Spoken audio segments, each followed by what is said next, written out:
Thank you for coming this evening. Please turn to 1 Corinthians chapter 8 as we continue our study this evening in the message that Paul wrote to the church at Corinth, trying to help them deal with some of the problems that they were facing in the congregation. In chapters 8 through 10, we have in particular a discussion of meat offered to idols and matters of liberty. And so, what I want to do to begin with is give an overview of chapters 8 through 10.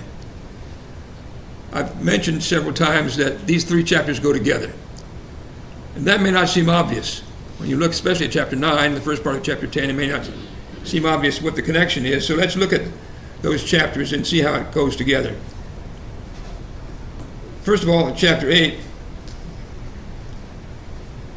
as we're reading, it's talking about eating meat in an idol's temple.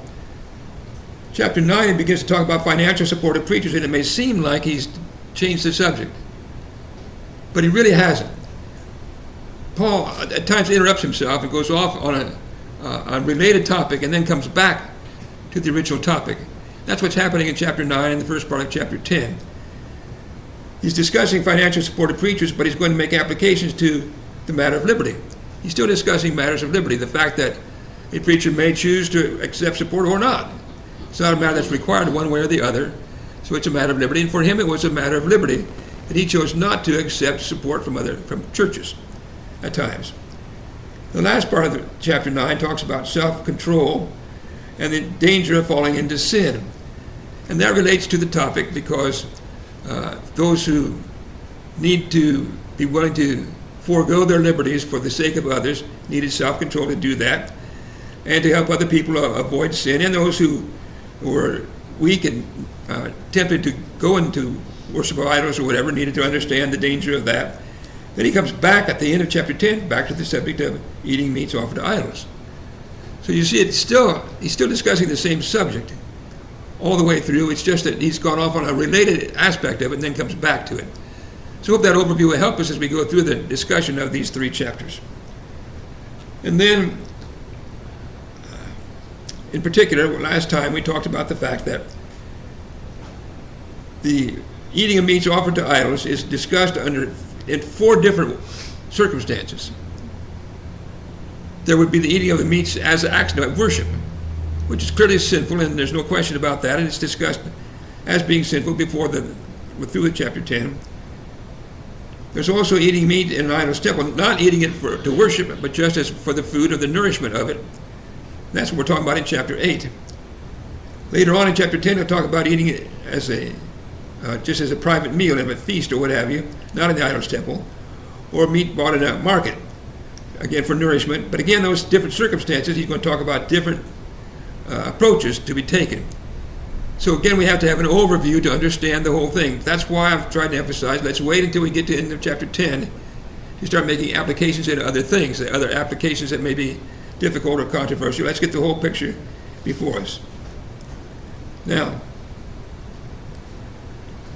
chapter 8 then has made, in the first several verses that we've studied, down through verse 6 we've covered so far, we've discussed the fact that if a person knows there's only one true God, he could eat the meat offered to the idol just as food. If it is knowledge, he's able to distinguish the fact that an idol is really nothing, it's just a hunk of stone or a metal. And that's all there is to it. There's no real God there. In the same way, the meat offered to the idol is just meat. If you can separate that in your mind and eat the meat for its nourishment, then you can do it without being an act of worship. But the problem is some people can't make that distinction, which we'll talk more about this evening. But last week, Frank asked the question, and I want to spend some time on it because I think it helps us understand the discussion in chapter 8.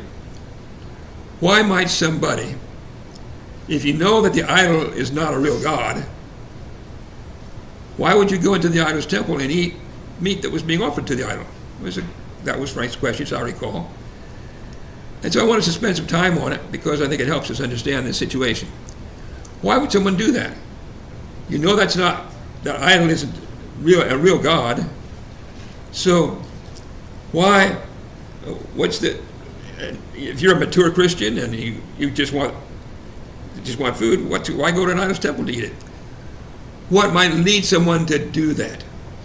What might motivate a person to do that, to eat it in an idol's temple? I hope you've thought about that question that Frank asked since last time. Comments?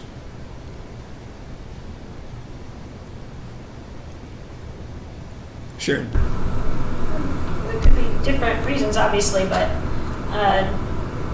it might be a place that people would frequently meet with friends, or almost, I kind of get the impression it could almost be like what we would think of as a restaurant. If you wanted to eat not at your house, you could eat at an idol's temple. And other people would be thinking of it as also worship, but for a Christian, they could say, well, I'm just meeting friends, I'm just eating out. Okay, that's one area that I think perhaps we may not think it as much as we should have, but this was a social activity. It wasn't just an act of worship to the idol. There was also social implications to it. And you would, so there would be reason to go there to be with your friends, or maybe your family would want you to participate, and so to please your family, you would go to participate. Other thoughts? Frank? Well, the question still arises in my mind. If a Christian knows it's a temple for the purpose of worshiping idols, wouldn't that damage his influence if he's seen going into that temple? I mean, just like we wouldn't think of going into a bar because that would damage our influence on our neighbors and people in the community. Of course, that's the point of chapter 8. That's the lesson Paul's trying to teach. Don't do it because of what it does to your influence. That's where it's going. But the point is, as far from the standpoint of the mature Christian who has knowledge, he's saying to himself, I'm really not doing anything wrong. I'm just eating meat. And in my mind, I'm not worshiping that idol.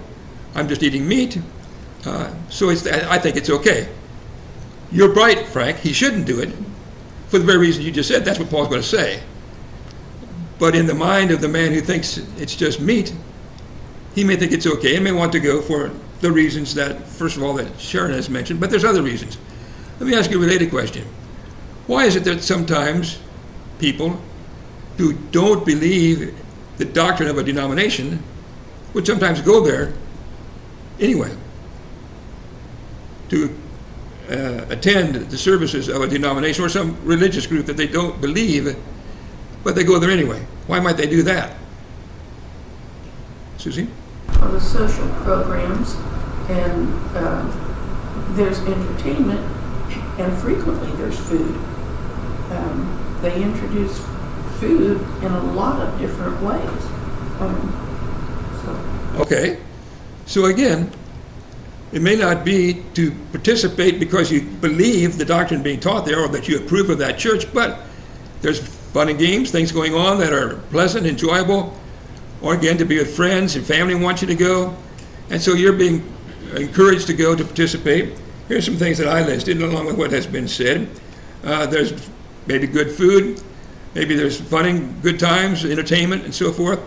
Again, with your friends, family expectations, or business associations. Sometimes people attend various groups that are meeting just to hope that they'll make contacts that they can help their business. So, again, it isn't right. Frank's point is exactly right. What Paul is saying, it's not right, don't do it, but this is why some people might be tempted to do it. And why a person might justify in his mind that it's okay. I'm not worshiping the idol, or in the case of a denomination, I don't agree with the doctrine, I'm not participating, but I have these other reasons to go and participate. What Paul's going to say in the end is, it's not right because of your influence, don't do it. But those are the kinds of things that would lead somebody to want to do it anyway, and thinking in his mind, it's not wrong, you can't prove it's wrong to eat that meat, so I'm going to go. Other comments on why someone might think it's okay to go and want to go? Other comments? Okay, so before we get through them, Paul's going to show what's wrong with that, why that's not good thinking. why that's not the way to approach it. Okay? All right, so where we are then is verse 6 at the end of our discussion last time, is we've discussed the concept of knowledge without considering the love, that you should care about other people. If all you're going to do is go by your knowledge, which technically you can technically prove to be right or wrong, then you could say, okay, it's not wrong to eat that meat, it's not wrong to go there, as long as I don't worship the idol, it's okay. But when you have love and concern for other people, it changes the conclusion. So he's discussed the concept of an idol, he's discussed the concept of the meat being nothing, and proper attitude towards the fact of knowledge. Now beginning in verse 7, he's going to talk about the issue of love and how it affects other people when you do that. So let's go ahead and read the rest of the chapter. Let's read chapter 8, verse 7 through 13. Who'd like to read that for us, please? Chapter 8, verse 7 through 13. Bill, chapter 8, verse 7 through 13. However, there is not in everyone that knowledge, for some with consciousness of the idol, until now eat it as a thing of offered to an idol, and their conscience being weak is defiled. But food does not commend us to God, for neither if we eat are we the better, or if we do not eat, we are the worst. But beware, lest somehow this liberty of yours became a stumbling block for those who are weak. For if anyone sees you who have knowledge eaten in an idol's temple, will not the conscience of him who is weak be emboldened to eat those things offered to idols? And because of your knowledge shall the weak brother perish, for whom Christ died. But when you thus sin against the brethren and wound their weak conscience, you sin against Christ. Therefore, if food makes my brother stumble, I will never again eat meat, lest I make my brother stumble. Okay. So verse 7 then begins with however. Okay, so we've discussed the fact that the idol is really nothing, that is, it's just a hunk of metal or whatever. There's no real God there. The meat is just food of a set. If you look at it physically, that's all there is there. But when you look at the effect on other people, that is the influence, it changes the conclusion. So a thing can be technically right of itself, but become wrong because of its influence. Okay? So we begin in verse 7. He talks about someone who's, what the problem is for someone who doesn't have the knowledge. Question number 9. What is it that some people think that creates the problem? What is the problem created for some people? Beginning in verse 7. Question number 9. Steve. Some think it's wrong or sinful. Okay, why? Why would they, if it's just a hunk of stone or a piece of meat, why would they think it's sinful? Rick? Because they haven't matured in the scriptures yet. They haven't matured in God's word. And they know that this is an idol, and worshiping an idol is a sin. So anything to do with that, no matter whether they're a Christian or a free man or whatever, they still have that consciousness about them that this is wrong. Okay. All right, other comments? Karen? Well, I think also probably many of these Christians are new Christians, so they grew up doing this as a matter of worship. So it was ingrained, they believed that. Now they're Christians, and they know that that idol is false, and they want to worship the true God, but it's what was ingrained in them earlier that doing this is worship to the idol. Okay, so it says in the verse, there is not in everyone that knowledge, for some with consciousness of the idol until now eat it as a thing offered to an idol, and their conscience being weak is defiled. So these are people, now you notice that he's talking then about Gentiles, people from idol worshippers who've been converted, and that's the discussion here, who they've grown up probably attending the idol worship in these idol temples. To them, eating that meat is an act of worship, especially in the idol's temple. Now he's not discussing yet the other situations, which you'll get to later, but to him, just to eat, he can't, in his mind, he can't separate the meat from the worship. He can't just, in his mind, he can't say, well, that's just food now. It's just, I don't believe in the idol. That's just good food. I'll eat it for food. He can't make that distinction. And so when he sees anyone in that idol eating meat, he concludes that they're worshiping the idol. Or if he did it, he would be worshiping the idol. And so he can't do that in good conscience. Okay? Now he's technically, he doesn't have the knowledge as to what's technically right or wrong. But he's sincerely trying to do what's right to avoid being guilty of idolatry. And so his conscience, he says, being weak is defiled. Okay?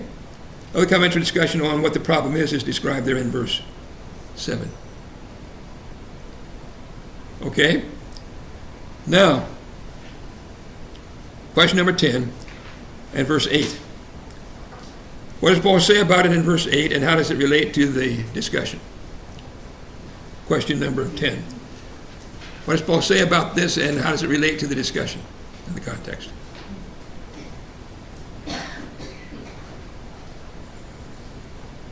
Susie. That in God's eyes, we're neither no better or worse for having eaten meat because it's just meat. Okay.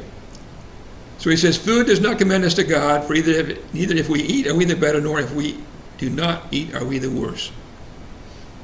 Okay? Now, verse 9 is going to call this liberty. See, verse, beware that this liberty of yours become a stumbling block. So this is why we call it a matter of liberty. Verse 8 defines a matter of liberty.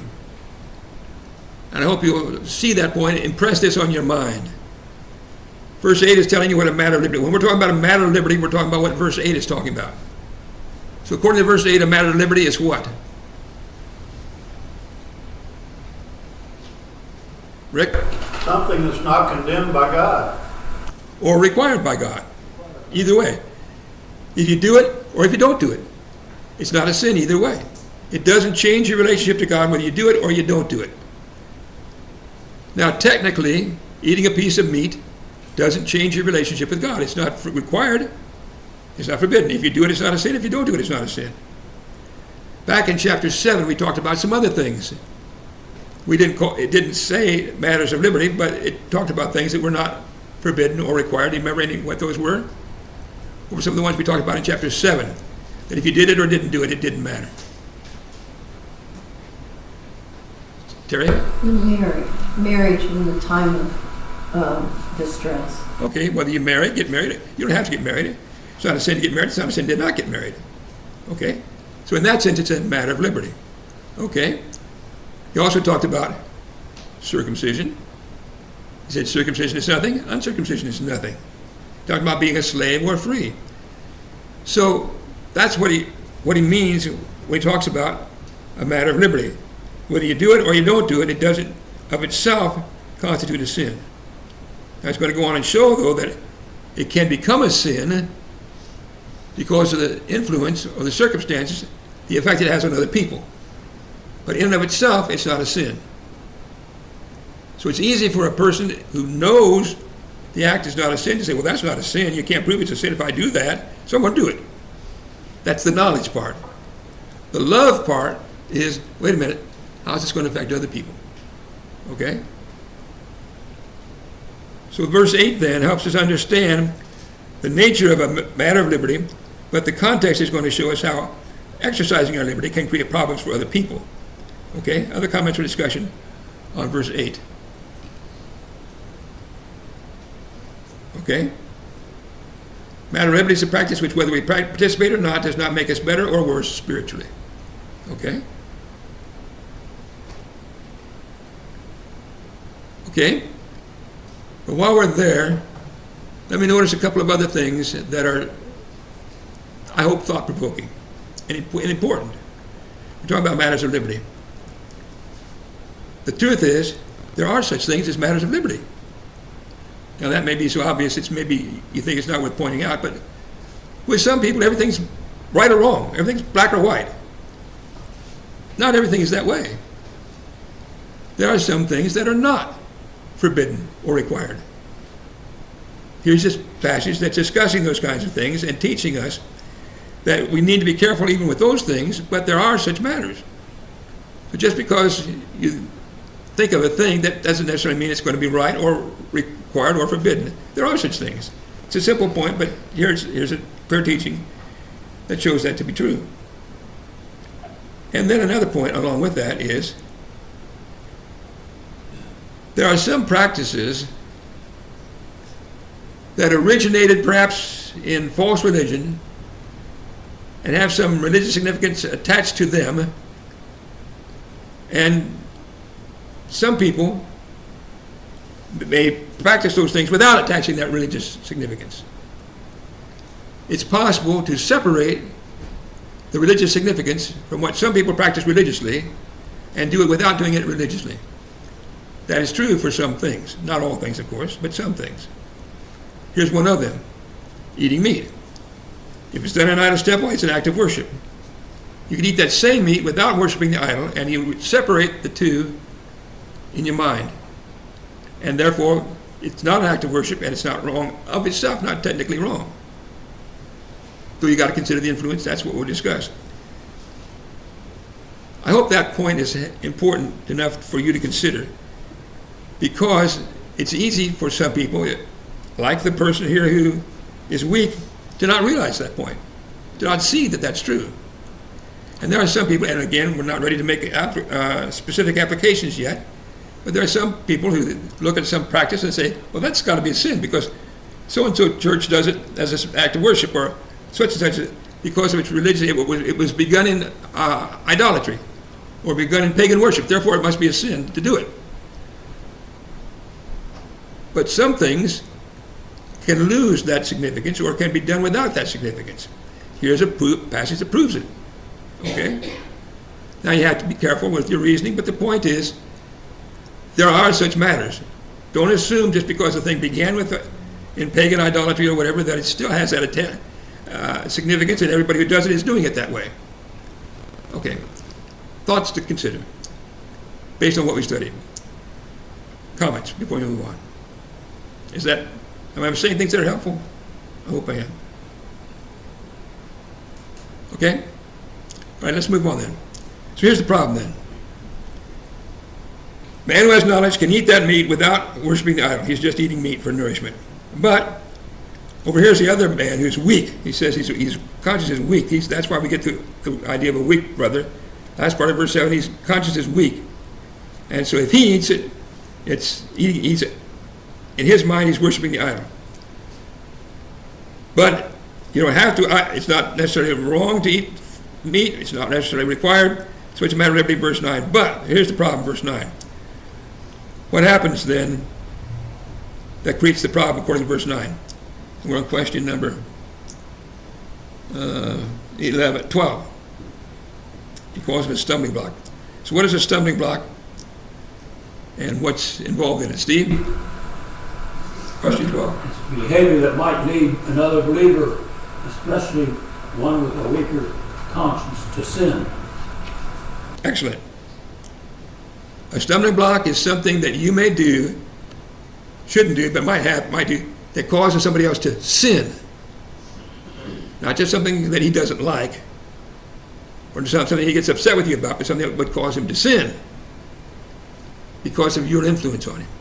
Okay? All right? Beware lest this liberty, matter of liberty, become a stumbling block to those who are weak. Okay? It's going to explain how that works in verse 10, but questions or discussion, other comments on verse 12 and the idea of a stumbling block. All right, question number 13 then. What are some other passages that talk about stumbling or being our influence the influence we should have and the danger of causing other people to stumble. Other passages. Rick? Over in Romans 14, it pretty well goes right along with this chapter.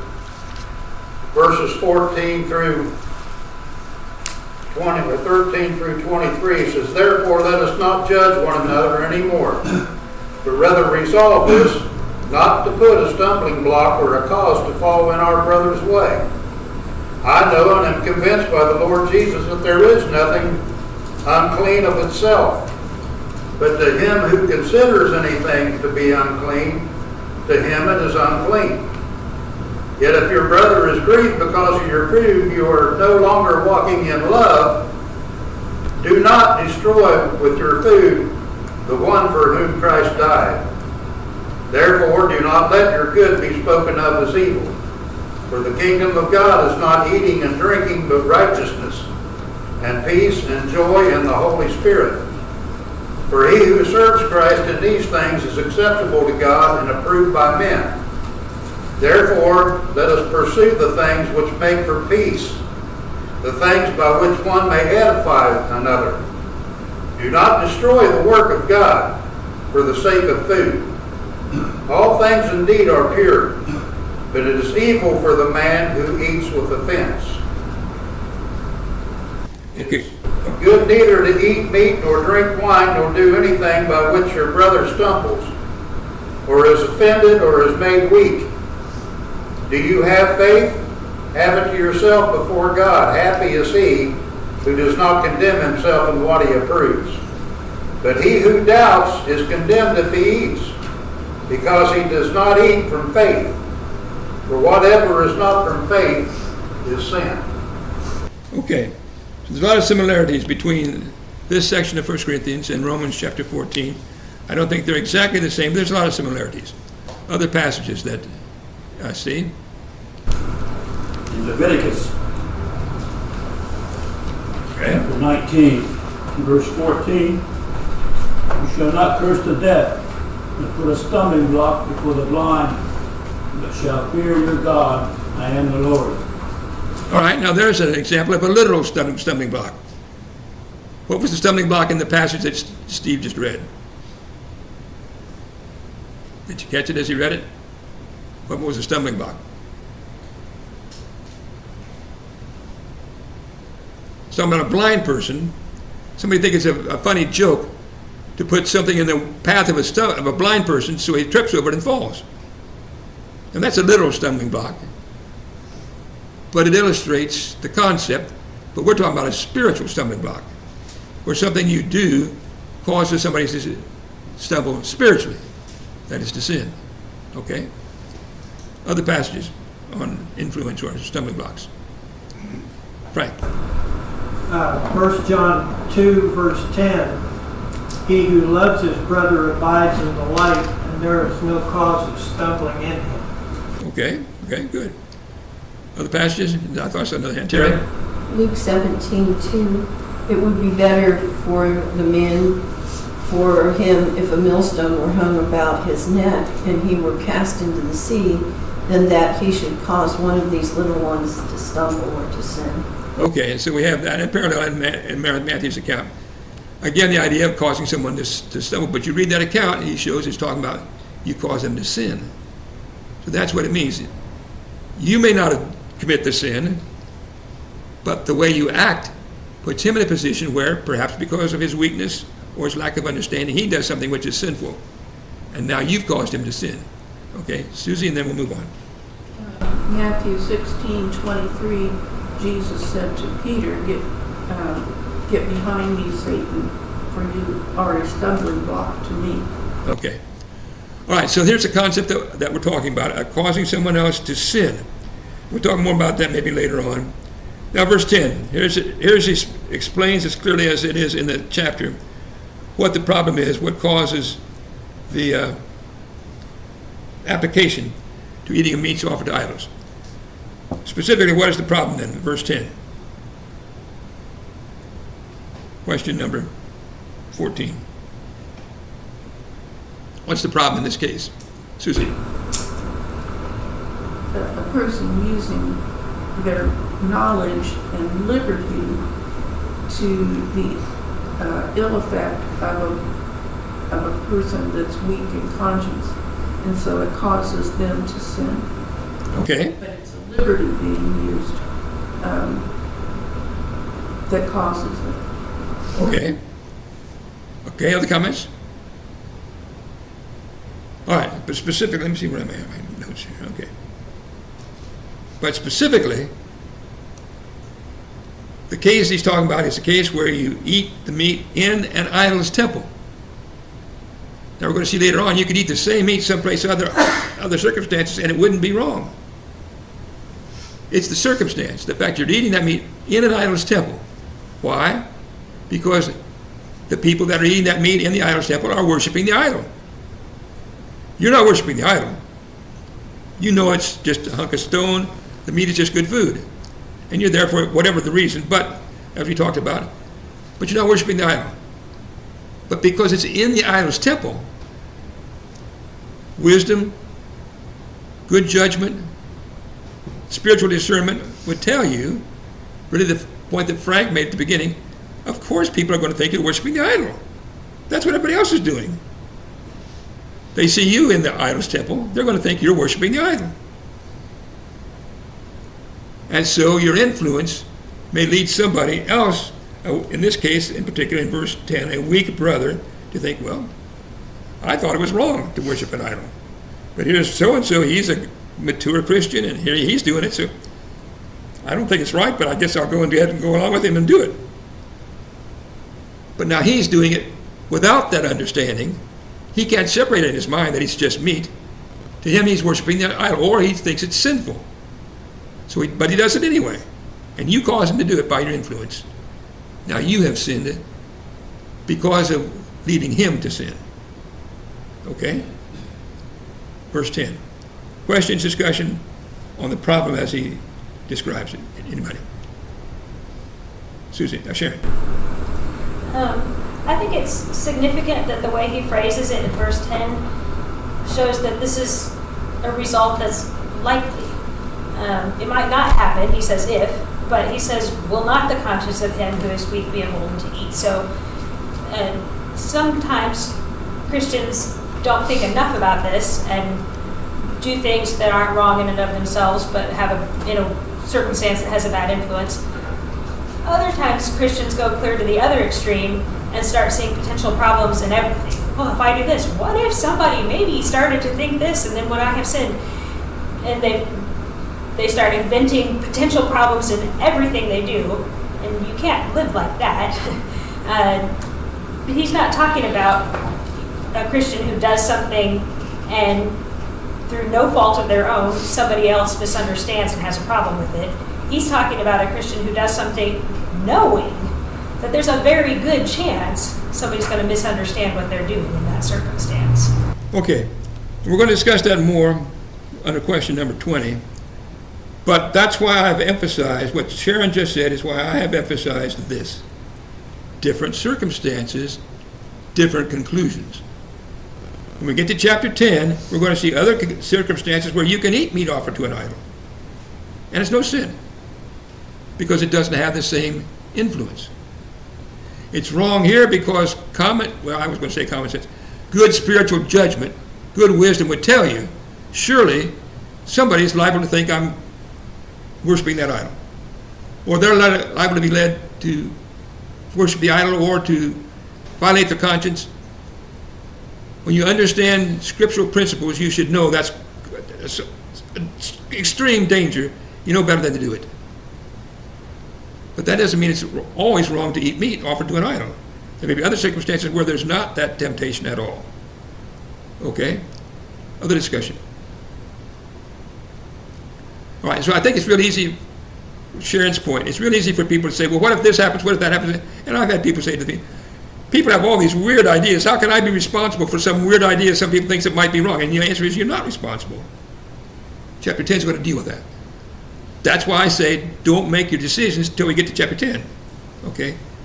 But at this point, one thing for sure, if you do it where everybody else around you is doing it in a sinful way, and you go ahead and do it anyway, surely somebody's going to be offended or have some spiritual problem with that, don't do it. Okay? That's where we are at this point in chapter 8. Okay? Other comments or discussion on mainly through verse 10. All right, very quickly before we close, what's the consequence, verse 11, to your brother? Because of what happened, what happens to your brother?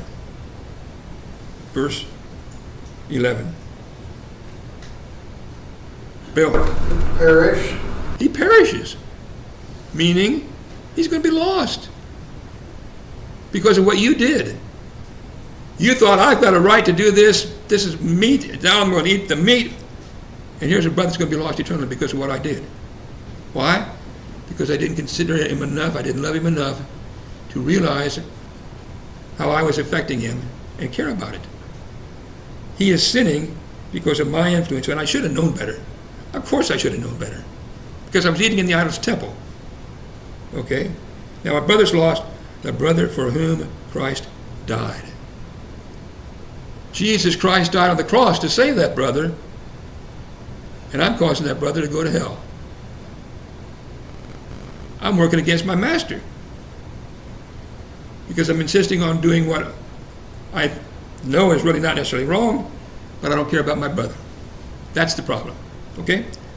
Let's close now then at the end of verse 11, and we'll take up at verse 12 and get into verse 9 and discuss, or chapter 9 rather, how he applies some of these things in the idea of supporting preachers financially.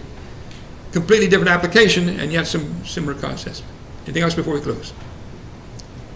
Okay, thank you.